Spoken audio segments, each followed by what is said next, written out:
Imagine a warm English evening, somewhere in Sussex, with the low hum of garden insects and the distant echo of a BBC radio playlist softly threading through a half-open window. The house is quiet, the lights dimmed, and in the room, the man who once filled sports arenas and top 40 charts with his voice now rests peacefully, his breath slowing, his body finally giving in after years of silently fighting a relentless illness. Dennis Locorriere, the gravel-tinged, soulful frontman of the 1970s pop-rock band Dr. Hook, has passed away at the age of 76 after a long and courageous battle with kidney disease, his management announced on May 16, 2026.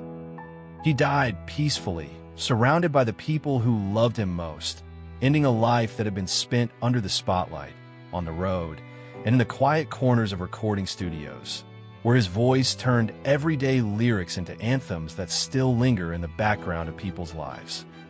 Born Dennis Michael Locorriere on June 13, 1949, in Jersey City, New Jersey, Dennis grew up in a working-class American environment where the sounds of Motown, rock and roll, and early R&B poured out of car radios and living room stereos. His father's name was Leonard, his mother Ruth, and while the family wasn't rich in material wealth, they were rich in the kind of straight-talking, hard-working values that would shape Dennis's entire approach to music. From a young age, he was drawn to the idea of performing, mimicking singers he heard on the radio, experimenting with his own voice, and, when he could finally get his hands on a beat-up electric guitar, copying his favorite riffs. His early life, as he later described it, was less about grand dreams of stardom and more about a simple, stubborn love for the act of singing, the way a voice could bend, break, or belt its way through the noise of everyday life. By the time he was a teenager, he had already developed a knack for wrapping his delivery around witty lyrics, something that would later define his work with Dr. Hook, the band that brought him worldwide fame.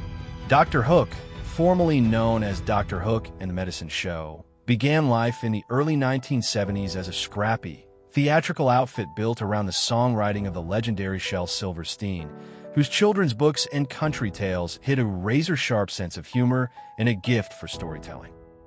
Dennis joined the band shortly after its formation, quickly becoming its lead singer and frontman, the voice that could croon, crackle, and crack jokes all in the same verse. Songs like Sylvia's Mother, cover of the Rolling Stone, and When You're in Love with a Beautiful Woman became instant classics, climbing the charts and winding up in movie soundtracks, commercial jingles, and late-night sing-alongs around bonfires and in crowded bars.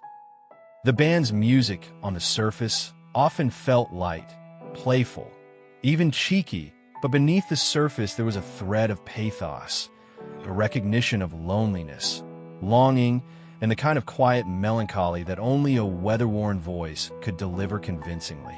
Dennis's voice, with its raspy, slightly rough edges, gave the songs a lived-in quality, as if he had been through the situations he was singing about, and had come out with a grin, a shrug, or a sigh, depending on the lyric.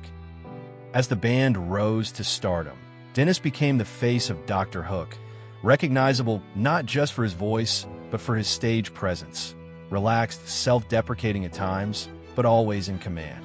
He toured the world, bouncing between the United States, Canada, Europe, and Australia, filling auditoriums and festival stages with fans who came to laugh, to cry, and to remember exactly where they were when they first heard Sylvia's Mother on the radio.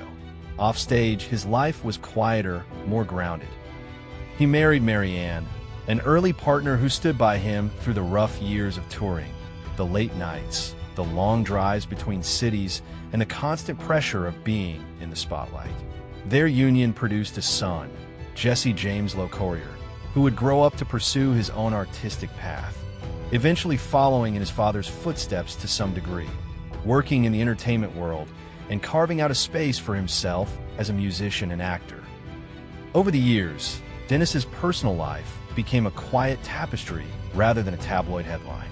After his first marriage, he went on to be married again, this time to Susan, and later to Claire, the woman who, according to his own public biography, became his wife later in life and remained close to him through his final years.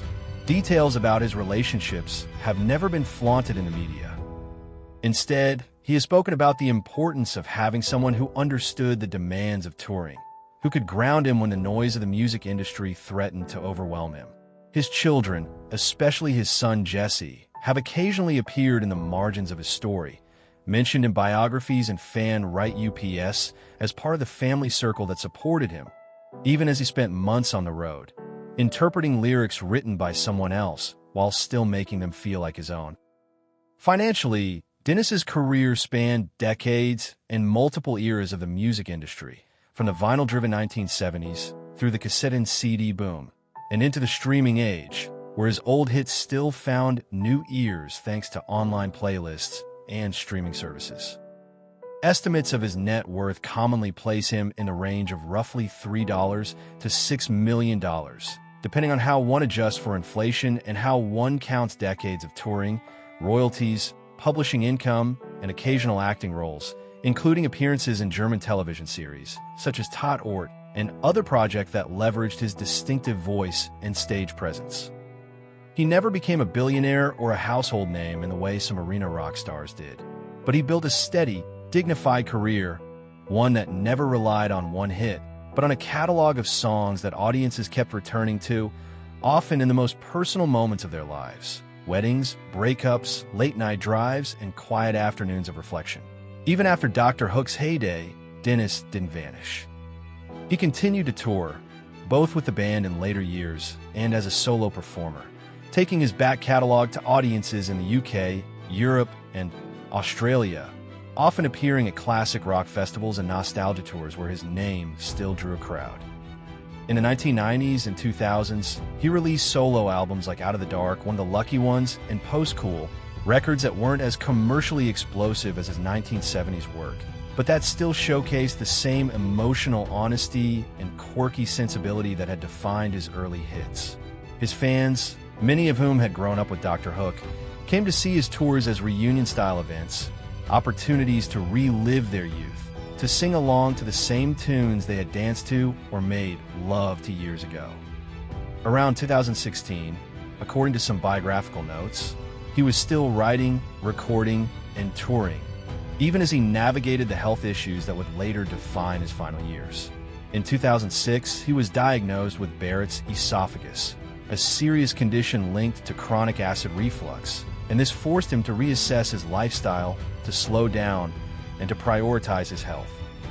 It was a sign that, even for a man who had spent his life chasing the roar of the crowd, there was a limit to how long the body could keep holding the line. The journey through treatment, recovery, and the slow return to the stage must have been humbling, but also seems to have reinforced his appreciation for the simple fact of being able to perform, to be heard, and to be seen.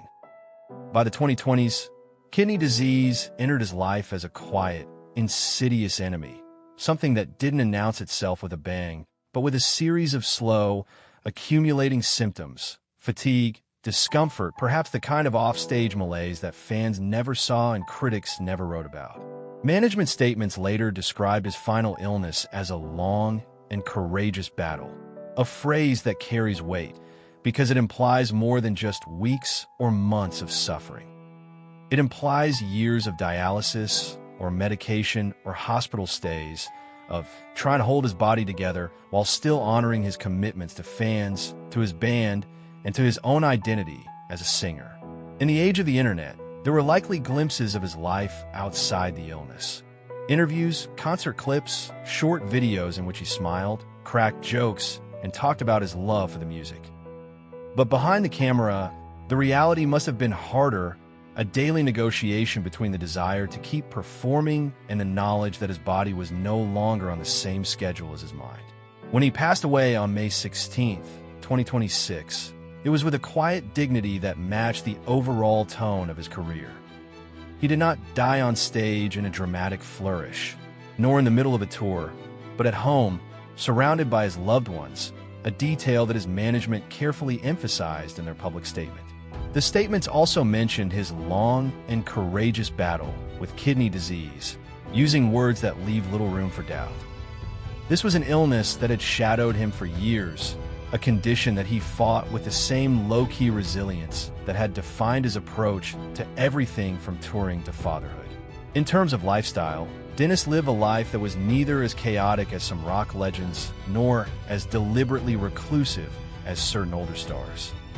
His migration from New Jersey to England, where he eventually settled in Sussex, reflected a desire for a slower, more grounded existence, one that balanced the demands of a career in the public eye with the need for privacy. His home life in England became a kind of sanctuary, a place where he could escape the constant noise of interviews, fan requests, and social media, and simply be Dennis, a husband, a father, and a man who still loved to sit with a guitar, even when he wasn't under stage lights. His net worth, as mentioned, is estimated to sit somewhere in the mid-single-digit millions, a comfortable place that reflects a long career but not a life of extravagant excess.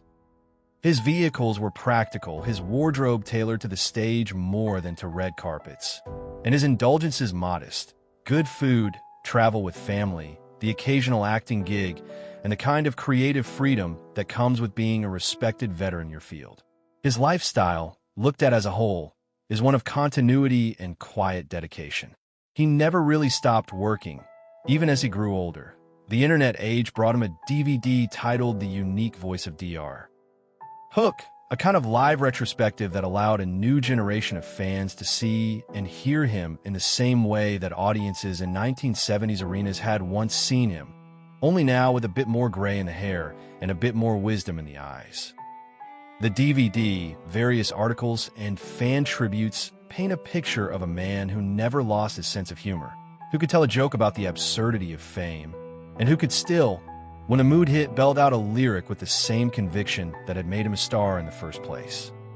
If his story, his voice, or the bittersweet nature of his passing moved you, and if you found yourself humming Sylvia's Mother or Cover the Rolling Stone while listening, then please consider giving this video a like, sharing it with someone who grew up with Dr. Hook, or saving it for a time when you want to remember the sound of an era that is now fading into the distance.